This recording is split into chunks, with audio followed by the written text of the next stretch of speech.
toute la forme. Alors on se retrouve aujourd'hui, une nouvelle saison, pas mal de petites nouveautés, pas mal de petites nouveautés bien entendu, et aussi un nouveau participant, un nouvel arrivé.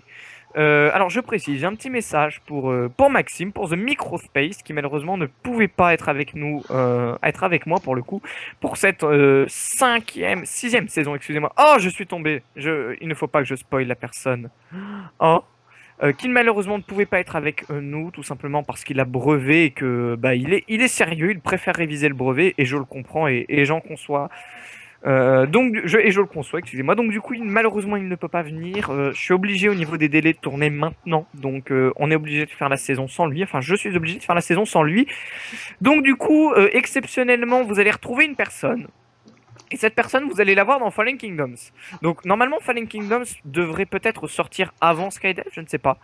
Et donc cette fameuse personne en question que nous allons appeler inconnu, eh bien, et sera sur deux séries en même temps, c'est-à-dire sur Skydef et sur Fallen Kingdoms. Donc c'est extrêmement rare, ça ne devrait pas arriver souvent. Il est juste là pour remplacer Maxime qui malheureusement ne pouvait pas être là.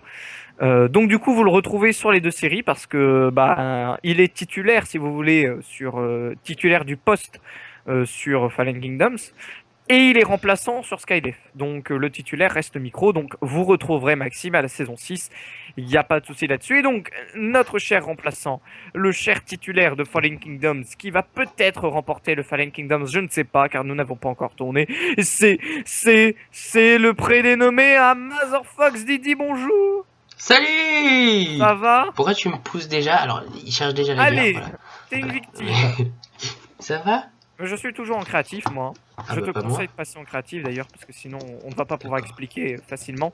Donc bienvenue dans Skydev, c'est ton premier Sky Defender en fait, tout simplement. Tout à Ne fait. visite pas l'île pour avoir la surprise. Ah non, je mets là, voilà. C'est ton premier Sky Defender, alors bienvenue. Alors bon, c'est pas le meilleur Sky Defender que tu puisses faire, vu que tu es un peu en remplaçant, t'es un peu... Mais ce n'est pas grave, mon petit Ce Hugo. n'est pas grave, tu es titulaire dans Fallen Kingdom. J'essaie d'équilibrer pour pas qu'il y ait toujours les mêmes personnes dans les séries. C'est normal. Donc voilà. Oh fuck. Je suis en train de tout casser. Bon les amis, j'espère que vous allez bien. Alors quelques petites nouveautés aujourd'hui. Donc je vais vous réexpliquer les règles. Hein. Épisode 0, vous savez bien que moi j'aime bien faire un épisode 0 pour blablater, pour un peu expliquer les règles avant le début de la saison. Donc moi c'est comme ça que je vais m'organiser. Je ne sais pas si de son côté Didi fera un épisode 0. Je Il... pense, voilà. je pense parce que vu que moi-même je ne connais pas les règles, ça va être compliqué, tu vois. Donc voilà, Didi, si vous voulez, a la liberté de la diffusion, bien entendu. Il diffuse en même temps que moi, les mêmes jours. Et Didi, qui est présent ici, filme. Donc au même titre que vous pouviez retrouver le point de vue de Maxime sur sa chaîne, bah, vous pouvez retrouver le point de vue de Didi sur sa chaîne. Voilà, alors, les règles de ce Sky Defender, donc je vais toutes les réexpliquer, donc voilà, si vous les connaissez toutes, si vous les connaissez, bah, vous n'êtes pas obligé de l'écouter, sachant qu'il y a quand même des modifs, donc je vous conseille de rester ici jusqu'au bout, même si vous découvrirez petit à petit aussi les règles en jeu. Alors, cette saison, elle oppose un défenseur à un attaquant, donc l'attaquant c'est Didi, et moi je suis donc le défenseur. Et les règles sont assez simples en fait. Pour remporter la victoire, eh bien, l'attaquant devra aller dans la cité, tout simplement, trouver le lit du défenseur, détruire le lit du défenseur à l'aide du cité. Donc il faudra détruire cette merveilleuse petite cité. Oui, par contre, Et voilà, on va les remettre correctement. Donc il faudra faire cela. Et juste après, il faudra que l'attaquant, pour valider et pour confirmer sa victoire, eh bien, il faudra qu'il tue le défenseur. Donc c'est obligatoire, il faut absolument tuer le défenseur. Si il ne tue pas le défenseur, eh bien malheureusement, d'ailleurs il a oublié. Voilà, il y a ça. Oui, on est d'accord. Je l'ai vu, je me suis dit, attends. Donc on va les remettre. Il y a un petit problème. Donc voilà, pour notre cher, notre cher défenseur, il devra absolument être tué, si vous voulez, des mains de l'attaquant, si l'attaquant souhaite confirmer sa victoire. Alors, autre élément du jeu, c'est éventuellement la victoire bien, du défenseur. Eh bien, c'est très simple, en fait. Le défenseur a un seul moyen de gagner. En fait, l'attaquant, au début de la partie, va avoir deux bannières, d'accord? Donc, deux bannières absolument identiques. Donc, Didi, je t'invite à venir, à me suivre. Attends, je remets les... Voilà, c'est bon. Tu es où? à te téléporter à moi en fait. Non, mais c'est bon, je t'ai vu. Donc, le défenseur donc aura, l'attaquant, excusez-moi, aura deux bannières. Une première bannière qu'il va devoir, donc on va prendre une bannière d'exemple. Donc, on va prendre une bannière rouge. Le défenseur va tout simplement se balader, l'attaquant, excusez-moi, va se balader et va se dire, tiens, ici, je veux construire ma base. Donc, à l'emplacement de sa base, donc dans un rayon de 250 blocs autour du 0,0. Donc, Ça va. voilà, 250 blocs, c'est la barrière ici. Donc moi je ne vais pas regarder bien sûr, hein, je ne serai pas sur le serveur pendant qu'il va faire cela, comme ça il aura la liberté si vous voulez de la position de sa base. Il va poser sa bannière, donc il faut que sa bannière fasse 2 blocs de hauteur, donc ça c'est obligatoire, il ne peut pas faire ça, voilà. Il faut qu'elle soit visible, donc qu'il la pose de cette manière-là. Donc on s'en fout de l'orientation, il faut juste qu'elle soit posée. Donc ça c'est la première info, donc ça c'est la position de sa bannière qui va indiquer finalement l'entrée de sa base. Parce que l'entrée de sa base doit se situer 10 blocs autour de la bannière. Ok? Donc 1, Oui, 2, ah, 3, d'accord. 4, 5, 6, 7, 8, 9, 10. Dans un rayon de 10 blocs. Donc c'est vraiment pas grand chose hein, si tu veux. Fais pas comme Maxime, 50 blocs. Donc par exemple ici, toc toc toc, il a l'entrée de sa base. Voilà. Et donc bon là, elle n'est pas extrêmement cachée, mais on imagine qu'il peut trouver le moyen de la cacher dans un arbre ou quoi que ce soit, sachant qu'il faut qu'elle soit accessible sans casser de blocs, hein, Tout à fait. ce qui paraît un peu logique. Dans la base de la personne, donc alors elle peut être en hauteur ou elle peut être en sous-sol, dans la base de l'attaquant, il y aura une seconde bannière, tout simplement. Et l'objectif du défenseur est donc d'aller voler les deux bannières, pof, de retourner en 0-0. Donc une fois qu'il a volé les deux bannières, pof, il retourne en 0-0. Voilà. Il pose toc, les deux bannières au niveau des deux espaces pour prouver qu'il les a bien récupérées. Mhm. D'accord. Ensuite, il appuie sur le bouton qui indique prise du drapeau de l'attaquant. Ça envoie un petit message et ensuite il retourne librement sur sa cité. Voilà. Alors à partir de là, eh bien, c'est le début du deathmatch, si tu veux. Et donc, le défenseur doit attendre 20 minutes dans la cité, et au bout de 20 minutes, si l'attaquant n'a pas réussi à prendre la cité, eh bien dans ces cas-là, il remporte la partie. D'accord. Ok. Pas de problème. Donc ça veut dire que dès que le défenseur fait ça, c'est le deathmatch. Donc l'attaquant est obligé d'aller de venir faire un assaut, tenter un assaut, parce que sinon il n'aura plus l'occasion de le faire vu que c'est finalement la fin de la partie. Hein. C'est fini. L'attaquant n'a pas le droit de venir récupérer ses bannières. Il doit directement faire un assaut et gagner avant que le défenseur ne gagne. Ok. Voilà. C'est aussi simple que ça. Donc du coup, ça, ce qui fait que le défenseur, dès qu'il déclenche le système, c'est-à-dire dès qu'il appuie sur le bouton, pof, eh bien si tu veux, c'est le lancement du deathmatch, donc c'est la fin du jeu. Le jeu, voilà, on arrive dans la dernière phase du jeu. Ok. Voilà, j'espère avoir été très clair à ce niveau-là. Moi j'ai compris. Autre petite modification à ce niveau-là, c'est au niveau du coffre de ressources. Donc je t'invite à monter J'arrive. tout en haut, tout en haut. Donc ici, juste ici, vous voyez, il y a un coffre de ressources dans la chapelle. Chapelle. Oh, Seigneur. Voilà. Et donc ici, si on appuie sur ce bouton-là, là, au niveau de la bibliothèque, donc je te laisse appuyer par exemple pour montrer de ton côté. Non, de l'autre côté. D'accord. Voilà. Il y a zéro En coffre. appuyant de l'autre côté, ça t'indique le nombre de coffres en attente. Donc il y en a 0. Donc Mhm. ça veut dire que tu peux appuyer tu ne peux pas appuyer sur le bouton. Et c'est justement sur le bouton gauche ici. Oui. Donc que tu pourras récupérer un coffre de ressources en supprimant si tu veux un crédit, hein, un coffre en attente. D'accord. Donc par exemple, donc là, player 7. Voilà. Je mets à 1. Donc si tu appuies sur le bouton droit, Oui. Non mais voilà, attends. Ouais. que tu appuies, ça te met Un. un coffre de disponible. Ouais. Et si, donc là, vous voyez que le coffre est vide. Et si on appuie sur l'autre coffre pour récupérer les ressources, Oh. voilà. C'est Le génial. coffre de ressources se remplit. Donc je vous laisse, vous voyez, on a augmenté le fer, le nombre de pierres, le nombre de diamants, etc. Donc je vais vider. Voilà. Et, si on appuie ici, on voit qu'il n'y a plus de coffre en attente. D'accord. Donc ça peut, tout simplement, il peut y avoir beaucoup plus de coffres. On peut imaginer qu'il peut y en avoir beaucoup. Sachant que la partie commence avec un coffre de disponible et qu'à chaque épisode, eh bien, il y a un nouveau coffre qui s'ajoute, tout simplement.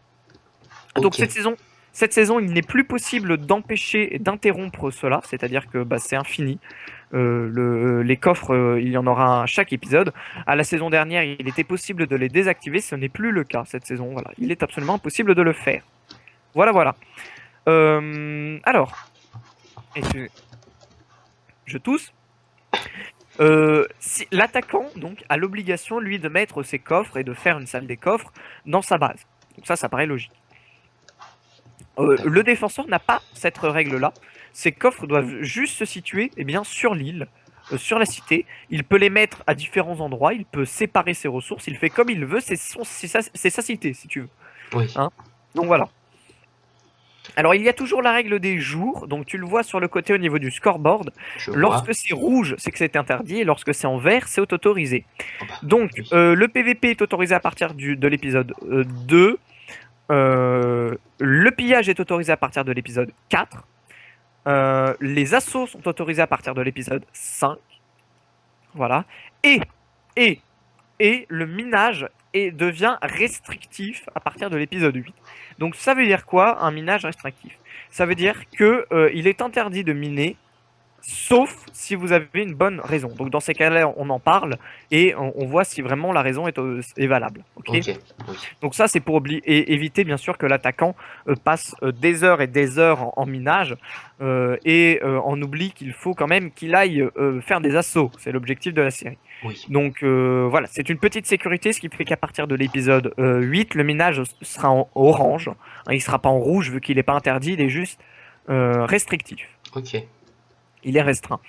Je réfléchis pour savoir est-ce que j'ai pour me dire est-ce que j'ai posé des règles. Alors oui, alors quelle différence entre pillage et assaut? Pillage, c'est voler des coffres et oui. assaut, c'est vraiment détruire le lit ou quoi que ce soit. Ok. Voilà. Donc ça c'est la petite info. Autre petite info, enfin petite info qui d'ailleurs n'est pas tellement une petite info, mais ce n'est pas très grave. Lorsque tu arrives dans la cité, donc on imagine qu'il y aura peut-être des murailles, des défenses ou quoi que ce soit. Oui. Donc on va dire que lorsque tu vois un dispositif de défense, comme une muraille par exemple, tu ne pourras la détruire qu'à l'aide de TNT. Ok. Voilà. Donc s'il y a ça, donc ça veut dire que tu as le droit de passer au-dessus. Hein. Ça ne veut pas dire voilà. Mais s'il y a ça, c'est pour éviter tout simplement que on se retrouve avec des dispositifs. Par exemple, ici, voilà, on a un passage. Moi, je mets une muraille, voilà, une petite muraille. Et ben, c'est pour éviter que le mec derrière, l'attaquant, il est là comme ça, et puis il fait. Voilà. Oui, je vois. C'est débile. Donc, c'est une défense supplémentaire. Donc, bien sûr, il pourra sauter comme ça. On peut imaginer qu'il saute. Hein. Voilà. On est fair play de toute manière. On imagine bien que si, par exemple, on imagine bien, par exemple, ici que s'il y a un mur, voilà, de 3 de haut. Oui. De 3 de haut. On imagine bien sûr, que l'attaquant, quand il va venir attaquer, donc on imagine, voilà, là je suis l'attaquant, il dit mince, un mur de 3 de haut. On imagine bien que l'attaquant ne va pas passer au-dessus de cette manière-là. On s'en doute bien. Voilà, ça aurait pu être la technique bâtard. Donc on imagine bien que on est entre nous, on est là pour se faire plaisir, pour prendre du plaisir à jouer. Voilà, c'est la raison. Bien sûr, ça ne t'empêche pas, une fois que tu as passé les murailles, ça ne t'empêche pas de casser les blocs. Ça, par contre, c'est tout à fait possible. Tu peux casser les maisons, tu peux faire ce que tu veux avec de la TNT ou avec ta pioche. Voilà, c'est juste quand tu vois une muraille, tu te dis bon bah voilà, il y a une muraille, il y a une espèce de défense. La muraille, c'est celle qui est en extérieur, celle qui va entourer la cité. Si jamais il y en a une, bien sûr, Oui. bah, tu te dis bon bah pour le respect, je vais tout simplement la détruire à la TNT. Pour que tu l'entendes. Pour que je l'entende, pour que je puisse venir te taper sur la goule, bien entendu. Ça paraît un peu évident. C'est logique, hein. Voilà, c'est tout à fait logique. Alors, je vais juste faire une petite vérification si je n'ai rien oublié. Voilà, pour éviter tout simplement de me retrouver dans une situation comique dans laquelle j'aurais éventuellement oublié des règles. Alors oui, au niveau du stuff de base de l'attaquant, donc l'attaquant va posséder un lit, Oui. voilà, et une cisaille ainsi que ses 2 drapeaux, tout simplement. Ok. Voilà, donc ça je le précise. Donc ça veut dire qu'il n'y a plus de beacon pour indiquer la position du défense de l'attaquant, contrairement à l'année dernière, Oui. à la dernière saison. Et il n'y a plus non plus d'elytra pour pour l'attaquant. Si l'attaquant souhaite avoir des elytras, il doit aller en voler chez le défenseur. Tout à Parce fait. que je rappelle que le défenseur a un elytra par épisode. Oui, j'ai vu. Voilà. Aussi, petite précision, il n'y a pas de dimension d'activer, donc le Nether n'est pas autorisé. Voilà. Et il est interdit de voler des fours, des tables d'enchantement, des bibliothèques, des enclumes ou d'autres éventuels blocs spéciaux. Ça veut dire qu'on imagine que... Donc là, voilà, on imagine ici... Voilà. Je fais une petite base. Tu n'as pas le droit de venir me prendre ça. Ok. Ok. Moi, j'ai pas le droit non plus de te le prendre. On a juste le droit de se piller, bien sûr, l'intérieur des coffres, bien sûr, ou bien l'intérieur des fours, des dispensers, des droppers, enfin, tout ce qui pourrait contenir quelque chose. Voilà. Ok. En gros, on n'a pas le droit de voler le contenant, on ne peut voler que le contenu. Ok. Voilà. Et puis, il me semble au niveau des règles que c'est à peu près tout. Les épisodes vont bien sûr faire 20 minutes, hein, ça me paraît un peu logique. Moi, ça me va. Voilà. Je réfléchis parce que j'aurais pu éventuellement oublier quelque chose. Le défenseur, enfin l'attaquant, pardon, a le droit de venir prendre des coffres de ressources, hein. Si jamais il voit qu'il y a des coffres en réserve et que le défenseur n'est pas venu les récupérer, il peut venir les prendre à partir du moment où le pillage est autorisé. Ok. Voilà, parce que prendre un coffre de ressources, c'est le pillage. Et je précise, on imagine que y a une muraille. Détruire la muraille, c'est un assaut. Voilà. Donc si tu viens piller, c'est en faisant 0 dégâts. Ok. Même pas casser un bloc, hein. C'est vraiment 0 dégâts. Même pas poser un bloc? Même, si, t'as le droit de poser des blocs, hein. Non, parce Tout à que fait. sinon... Mais c'est pas casser de blocs. C'est vraiment casser des blocs, c'est ce qu'on considère comme L'assaut. étant un assaut. Ok. Voilà. Et au même titre, bien sûr, que l'attaquant doit respecter les jours, c'est la même chose pour le défenseur, hein. Le défenseur n'a pas le droit de venir voler les bannières, si tu veux, de l'attaquant, tant que les assauts ne sont pas autorisés. Pareil pour le pillage. Ok. Voilà. Donc du coup, là, par contre, l'attaquant n'a bien sûr pas le droit d'avoir les bannières sur lui. Et voilà. C'est logique. C'est logique. Sur ce, on va commencer la partie. On va se laisser, on va se séparer au niveau, enfin, on va rester un peu en audio. Oui. Pour le lancement de la partie, etc. Puis on va vous reprendre pour l'épisode 1. Je précise aussi qu'on fera peut-être des comptes rendus, genre tous les 2 épisodes. On ira parler en audio un peu pour faire un petit peu un compte rendu, pour voir un peu comment ça se passe, comment ça évolue, etc. Ça peut être sympa. Ça peut être sympa, tout à fait. Et donc du coup, dès que je vais lancer la partie, le chrono va se lancer, tout va se lancer, etc. On va être clear, etc. Par contre, on ne va pas être téléporté, donc c'est à nous de nous déplacer, etc. Oui. Et donc du coup, tu vas avoir ton drapeau qui va apparaître. Donc moi, je vais aller récupérer Enfin, je vais plutôt me déconnecter d'ailleurs pour te laisser la possibilité de tout simplement... ou alors je vais me mettre dans la cité, je ne sais pas. Pour te laisser la possibilité tout simplement d'aller poser ton drapeau. Donc tu le mettras où tu veux, hein, tu auras du temps. Je mettrai le jeu en pause, donc tu feras ce que tu veux. Et puis ce sera assez sympathique. Bref, sur ce, les amis, on se reprend dans quelques instants. Ciao, bye bye pour l'épisode 1, bye bye. À tout de suite. Voilà, mais je vais réinitialiser ensuite le temps, le scoreboard, etc. pour que on puisse commencer la partie en temps... Pour que l'épisode fasse bien 20 minutes. Ça, c'est de la préparation encore. Oui. Putain, il y a des zombies, des creepers, des... Passe-toi en game mode 1 pour aller plus vite. Attends, parce que là, voilà, je vais exploser. Voilà, merci. Ah, parce que moi, du coup, je vais aussi perdre du... je vais aussi perdre, comment ça s'appelle? 1, 2, 3, 4... Faut pas que je compte à haute voix, mais il est con, cet enfant. Voilà, je vais passer en game mode 1 aussi, pour ma part. Pour éviter de ne perdre de la vie bêtement. Donc j'attends. Donc je suis dans la cité, je ne sais absolument pas où tu es, donc il faudrait que tu me dises lorsque tu... Attends, je refais le... Voilà. C'est bon, j'ai fait mon entrée, j'ai fait mon... Ah, il faut que je mette le... oui, par contre, il faudrait que tu m'enlèves les drapeaux, ou que je les jette. Ah oui, petite précision, Par contre, tiens. c'est juste le drapeau à la Oui, surface que c'est tu bon. mets maintenant. Ouais, c'est bon, c'est bon. Ok, donc je mets tout le monde en game mode 0. Hein. Vas-y, C'est bon? je suis prêt. Voilà. Alors attends, je vais score mode player 7 Saleté de minutes. squelette. Il y a des squelettes, hein.